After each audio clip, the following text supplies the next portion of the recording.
তোমার হাতের লেখা যদি পরীক্ষার খাতায় কয়েক পৃষ্ঠা লেখার পর এরকম ডাক্তারদের প্রেসক্রিপশনের মতো হয়ে যায়, তাহলে কোন এমন জাদুকরী টেকনিক ব্যবহার করে টিচারদেরকে ইমপ্রেস করে একদম 90% মার্কস নিতে পারবা, সেই ব্যাপারে আজকে আমি তোমাদের 5টা জাদুকরী টেকনিক শেয়ার করব।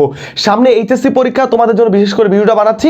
সো তোমরা যদি এই 5টা টিপস ফলো করে টেকনিকগুলো ব্যবহার করতে পারো, যে কোনো টিচার তোমাদের হাতের লেখার দিকে তাকাবেই না, একদম তোমাকে বেশি নাম্বার দিতে সে বাধ্য হবে। অ্যাজ এ আমিও টিচার, আমিও চাই তোমার খাতায় এই টেকনিকগুলো তুমি অ্যাপ্লাই করো। নাম্বার 1, তোমার খাতায় অবশ্যই একটু ফাঁকা ফাঁকা করে লিখতে হবে। খেয়াল করে দেখো, তোমার হাতে লেখা খারাপ বা একটু অন্যরকম হয়ে যায়, প্রথম 2-1 পৃষ্ঠা ভালো, তারপর খারাপ হয়ে যায়, কিন্তু তার উপর তুমি ঘন ঘন করে লিখো।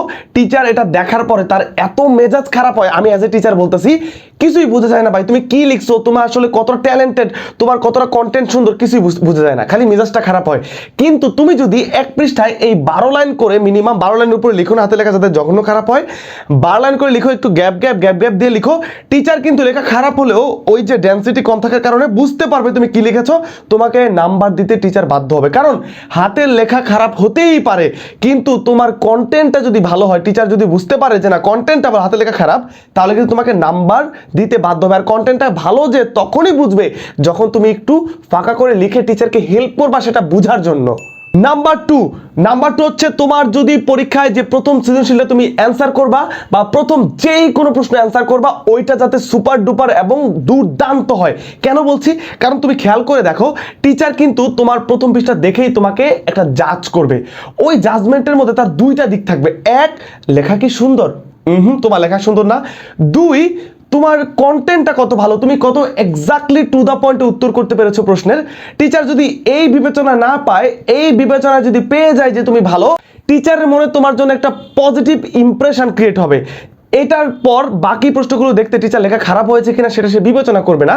তাই প্রথম যে সৃজনশীল, প্রথম যে প্রশ্ন, সেই ইমপ্রেশনটা তোমাকে ম্যানেজ করতে হবে। সেটা যত পারো দুর্দান্ত লিখো, টিচার যাতে তোমার হাতের লেখাকে বিচার না করে তোমার কন্টেন্টে ফোকাস করে বাকি সৃজনশীলগুলোতে, বাকি প্রশ্নেতে ভালো নাম্বার দিতে বাধ্য হয়। নাম্বার 3, ভাই পরীক্ষার হলে আমাদের মেইন দায়িত্বটা কি? পৃথিবীতে তুমি যত ট্যালেন্টেড অনেক মানুষকে দেখবা, সবার হাতের লেখা কি সুন্দর? যত ভালো মুখে কথা বলতে পারে তার হাতের লেখা কি সুন্দর? তাই হাতের লেখা সুন্দর হতেই হবে, এটা কোনো বাধ্যবাধকতা নাই। তোমার উচিত তোমার প্রিপারেশনটা ভালো নেওয়া, প্রস্তুতিটা ভালো নেওয়া, যেই বিষয়ে পরীক্ষা দিবা ওই বিষয়ে যাতে একটা গভীর জ্ঞান থাকে। এই কন্টেন্টে ফোকাস করলে যেটা হবে, ওভারঅল টিচার তোমার জ্ঞানটা বুঝবে, তোমার ডেপথটা বুঝবে, সে আর ওভারঅল তোমার লেখার প্রতি তাকাবেই না। তাই পরীক্ষার হলে লেখা খারাপ দেখে একটু মন খারাপ করবা বা কনফিডেন্সটা লো হয়ে যাবে, এটার কোনো কারণ নাই। বিশ্বাস করো, প্রত্যেকটা টিচার চায় তুমি ভালো লিখো, ওই প্রশ্নের আলোকে লিখো, টু দা পয়েন্টে লিখো। যে ভালো লিখে সে কিন্তু নাম্বার পেয়ে যায়। কলেজের পরীক্ষা দেখেছো না, স্কুলের পরীক্ষা দেখেছো না? তাই কন্টেন্টে যদি আগে থেকে একটু ফোকাস করে থাকো বা পরীক্ষার আগে যদি 1-2 দিন সময় থাকে, একটু ভালো করে রিভিশন দিয়ে যাও। বিশ্বাস করো, আমি তোমাকে আশ্বস্ত করছি, কন্টেন্ট ভালো হলে, লেখা ভালো হলে, তোমার যে লেখার সৌন্দর্যতা ডাজন্ট ম্যাটার। নাম্বার 4, হাতের লেখা খারাপ কিন্তু টিচারের সামনে তোমার লেখাটা ভালোভাবে উপস্থাপন করতে চাও, এর অন্যতম একটা মাধ্যম হচ্ছে কালার পেন ব্যবহার করা।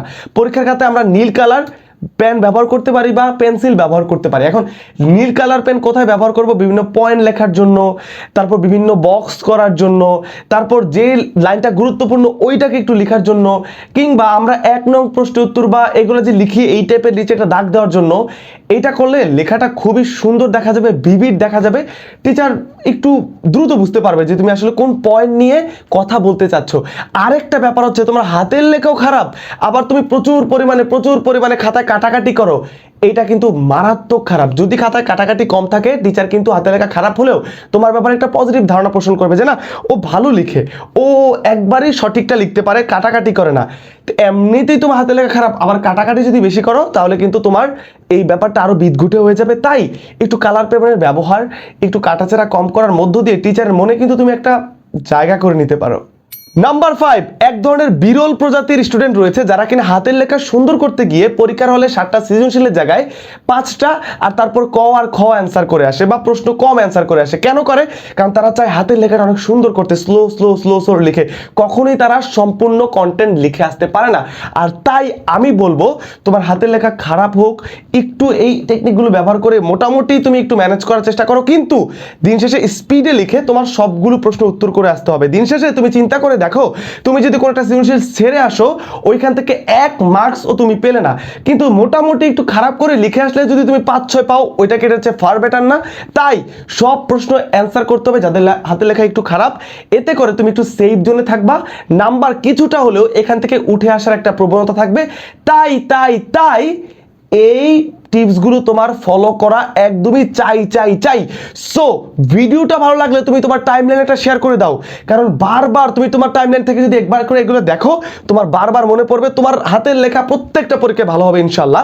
তাই এটা টাইমলাইনে শেয়ার করো, এই পোস্টে একটা রিয়েক্ট করো, আর সবাই এই পোস্টে বন্ধুদেরকে মেনশন দাও যাদের হাতের লেখা আমার মতো তোমার মতো জঘন্য খারাপ, এতে কিন্তু সবাই মিলে আমরা এগিয়ে যেতে পারবো। আর যাদের স্বপ্ন ঢাকা বিশ্ববিদ্যালয়ের খ ইউনিট কিংবা সায়েন্স কমার্স থেকেও বিভাগ পরিবর্তন করে খয়টা পরীক্ষা দিবা, বা যাদের স্বপ্ন জাহাঙ্গীরনগর বিশ্ববিদ্যালয়, রাজশাহী বিশ্ববিদ্যালয়, চট্টগ্রাম বিশ্ববিদ্যালয় গুচ্ছ এইচএসসির পর তো অ্যাডমিশন দিতে হবে তাই না? তোমাদের সেই অ্যাডমিশনের খুব বড় সড়ো একটা অংশ হচ্ছে সাধারণ জ্ঞান। আর অলরেডি জানো আমার যে সাধারণ জ্ঞানের চলমান ব্যাচ রয়েছে সেখানে কিন্তু 720 জনের উপর স্টুডেন্ট হয়ে গিয়েছে যখন আমি ভিডিওটা বানাচ্ছি। তাই সেই কোর্সে অ্যাড হতে, বিস্তারিত জানতে, আমার কোর্স থেকে কিরকম কমন পড়ে, কয়জন চান্স পেয়েছে, কোন বিশ্ববিদ্যালয়ে চান্স পেয়েছে সেই বিষয়ে জানতে এবং সাধারণ জ্ঞানের কোর্স একদম 50% ডিসকাউন্টে করতে আমার স্ক্রিনে দেখানো নাম্বারে তুমি এখনই হোয়াটসঅ্যাপে নক দাও। এই নাম্বারটা সেভ করো, এটা আমার নাম্বার, নাবিল হাসান দিয়ে সেভ করে রাখো, নাবিল ভাইয়া জিকে দিয়ে সেভ করে রাখো। তোমার আজকে না হোক কালকে লাগবে। HSC 24 batch, 25 batch, 26 batch, second timer সবার জন্য এই দুর্দান্ত কোর্স ইনশাল্লাহ। আর ডেফিনেটলি যারা এরকম ভিডিও আরো পেতে চাও আমার ফেসবুক পেজ জিকে ইউটিউব তুমি ডেফিনেটলি ফলো করো, কিংবা এখানে লেখা আছে জিকে ইউটিউব, এটা এখনই তুমি এখানে ফেসবুকে এখানেই দেখছো ভিডিওটা, জিকে ইউটিউব ফলো করে দাও। আর আমার ইউটিউব চ্যানেল নাবিল হাসান অফিসিয়ালে সাবস্ক্রাইব করে দাও, কারণ সকল ভিডিও রেকর্ডিং এখানে পেয়ে যাবা। অ্যাডমিশন আসলে আরো ফ্রি ক্লাস পাবা, যারা এসএসসি তে রয়েছে এইচএসসি তে অনেক ক্লাস পাবা, অনেক এরকম ভিডিও পাবা। অলরেডি আমি পরীক্ষা নিয়ে আরো ভিডিও বানিয়েছি, এগুলো পেতে এই জিকে ইউটিউব এখনই ফলো করো, পরে ভুলে যাবা। আর নাবিল হাসান অফিসিয়াল এখন ইউটিউব গিয়ে সাবস্ক্রাইব করে দাও।